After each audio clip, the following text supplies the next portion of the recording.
Abantu abasoba mu 1000 mu bibuga okuli Jinja n'Enjeru boolekedde okusengulwa gavumenti mu nteekateeka gy'eriko ey'Okulaakulanya Source of the Nile.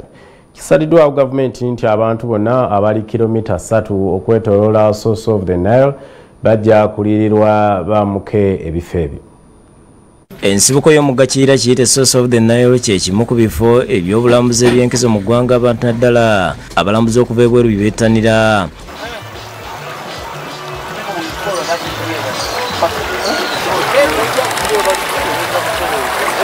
Wabula kyennyamiza nti abantu abasinga obungi bwe batuuka mu kifo kino bavaayo bakukuluma olw'obutalaba ekyo basuubira. Gavumenti ng'eyita minisitule y'ebyobulambuzi yasizeewo okulaakulanya ekifo kino kituukane n'omutindo gw'ensi yonna. Jimmy Kigozi atwala ebyobulambuzi mu minisitule y'ebyobulambuzi agamba nti mu kifo kino gavumenti yakuzimbawo omwalo ogw'omulembe emmotoka ezitambulira ku waya olutindo olw'endabirwamu ekifo abaana bye bazannyira ziwooteri n'ebirala bingi.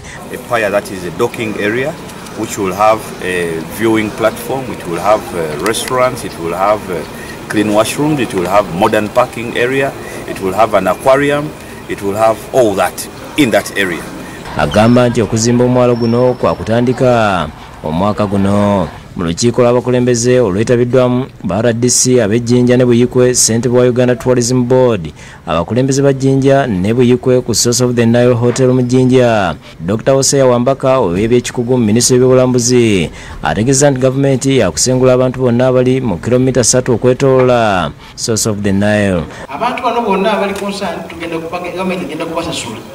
Egenda kwasasula egenda kujja wano esomesa abantu epima ettaka lyammwe ebalibengere ebiriko bakasule sente. That's the message you should take to our people down there.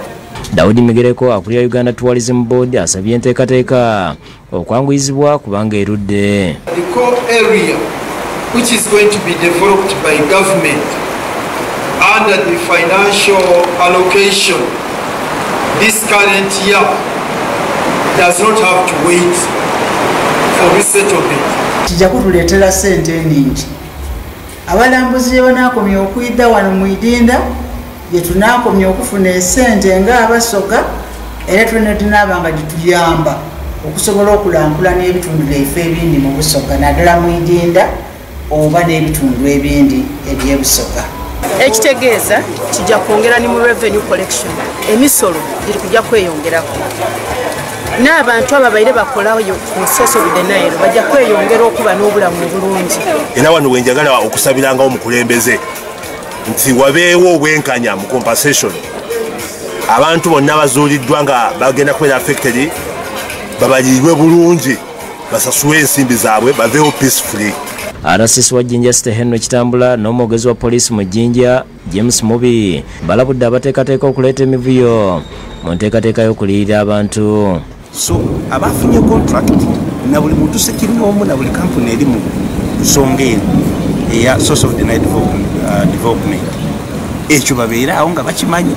Ekyokubiri eri abamu nga aziikawo olina aziika emigogo oba n'akola ettaka nagaali nawo amalaalo ga mirundi 3 oba mirundi 6 ng'akimanyi nti we banaatuuka okumusasula balina ate okusasula n'amalaalo naye ng'ate amalaalo ge basasula mu mazima tegaliiwo wabula oli yagira bugizi ttaka.